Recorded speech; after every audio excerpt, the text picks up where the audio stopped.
चलिए दोस्तों, आज जो है हम ऑर्गेनाइजेशन की अपने टॉपिक स्टार्ट करते हैं G20। अच्छा, मैं आप लोगों को ये बताना चाह रहा हूँ G20 तो मैं एक पहले भी वीडियो डाला हूँ। तो वो G20 जब यहाँ पे इंडिया में सम्मेलन जो था आपको सितंबर में 9-10 सितंबर का, तो उसी की थीम पे मैंने डाले थे वो लेक्चर। ठीक है, आज मैं जो बनाऊंगा ये G20 की स्थापना, उद्देश्य और कब और कैसे हुआ, कहाँ हुआ और इसका मेन जो बोला जाए स्पष्टीकरण क्या था, इसके पीछे रीजन क्या था और सब कैसे कैसे शुरू के टाइम में कौन कौन से कंट्री और आगे चल के इनकी जो है दिशा निर्देश वो कैसे कैसे बदली। तो चलिए आप चलते हैं हम टॉपिक के, चलिए टाइम नहीं लगाते हैं, टाइम को सेव करते हुए और आगे बढ़ते हैं हम अपने टॉपिक के तरफ। तो आज का टॉपिक है G20। स्थापना कब हुई थी? 1999 में हुई थी, 1999 में हुई थी। ये क्या अंतर सरकारीय संगठन है। ठीक है, अध्यक्ष प्रत्येक वर्ष सदस्य देश बारी बारी से अध्यक्ष करता है। जैसे आज इस साल अगर जो कोई इस वर्ष कोई कंट्रीज अगर अध्यक्ष कर रहा है तो नेक्स्ट डे में इनके अस्थायी सदस्यों के ही दूसरा सदस्य कोई अध्यक्षता करेगा, वहां पे सम्मेलन होगा। ठीक है, अंतर्राष्ट्रीय आर्थिक सहयोग का एक प्रमुख मंच है ये।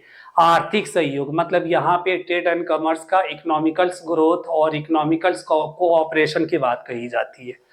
तो ठीक है ये, और इसकी स्थापना क्यों हुई थी? ठीक है, 1999 में हुई थी। 1997 में वित्तीय संकट के बाद विश्व की प्रमुख अर्थव्यवस्था को एक मंच पर लाया जा सके। मतलब 1997 की जो अर्थव्यवस्था थी वो बिल्कुल डगमगा गई थी, चरमरा गई थी। तो उसको उभारने के लिए जो है ना G20 की स्थापना, ग्रुप ऑफ 20 की स्थापना की गई थी। और संस्थापक देश कौन है? अमेरिका है, कनाडा है, ब्रिटेन है, जापान है, जर्मनी है, फ्रांस, इटली।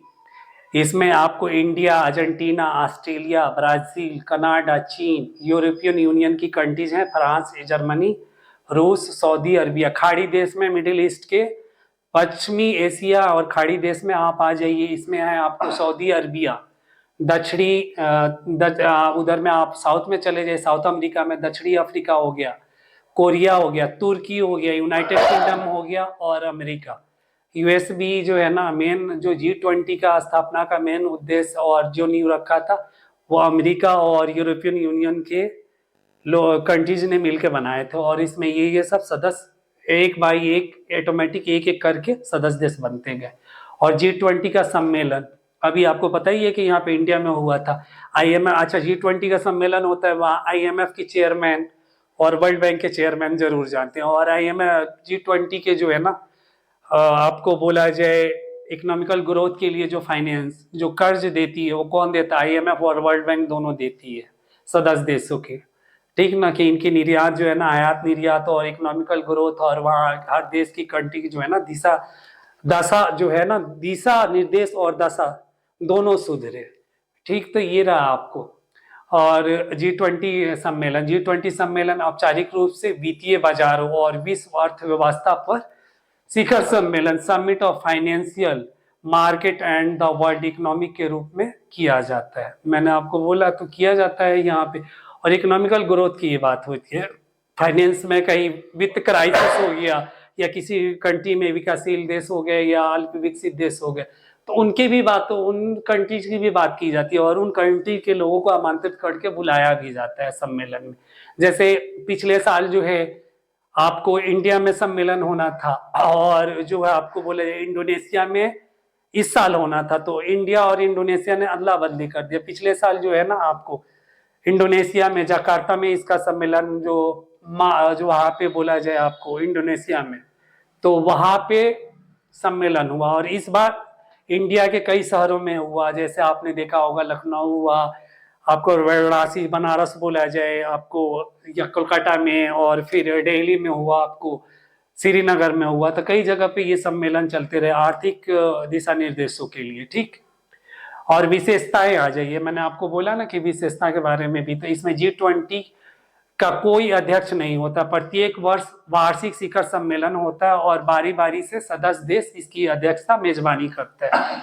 अब इसमें आता है टोइका, पिछला अध्यक्ष, वर्तमान अध्यक्ष और अगला अध्यक्ष का समन्वय है। मतलब पिछला और अभी और आगे का, ये क्या है? टोक्यो, ये क्या है? टोइका। टोइका के नाम से जाना है, मतलब पिछले अभी और आगे के जो है ना अध्यक्षों का कैसे कैसे रोल होगा और कैसे कैसे किस किस कंट्री में होगा, तो उनके सम्मति से जो है ना आगे का समिट रखा जाता है। और अच्छा G20 में ही आप, G20 में एक चीज आपको बताना चाह रहा हूँ कि G7 का भी पड़ चुका है। G7 में जो है ना ग्रुप ऑफ 7 जो है, यूरोपियन कंट्रीज के जो देश हो गए और अमेरिका हो गया, 5 अस्थायी सदस्य हो गए, आपको जो बोला जाए 7 सुपर पावर जो बोला जाए, 7 विकसित बिल्कुल शक्तिशाली देश जो विकसित देश है उनका ग्रुप है, उसमें एक रसा को मिला दिया जाता तो G8 हो जाता है। मगर G8 में जो है ना रसिया को जो है निलंबित कर दिया गया था यूक्रेन वाले मामला को लेके, जो पहले आपको चल रहा था। और अभी जब यूक्रेन वाला मामला हुआ तो उसमें जो है ना रसिया को G7 से अलग कर दिया गया। तो याद रखिएगा कि G8 में और G7 में कौन एक ऐसा देश है कि G8 बना और फिर G8 से 8 में जो ग्रुप ऑफ 8 में एक देशों को निष्कासित किया गया था, तो रसा को, ये याद रखिएगा। G20 के द्वारा प्रतिनिधित्व वैश्विक व्यापार का 75% ये G20 के सदस्य देशों में होता है। और वैश्विक निवेश जो है विश्व का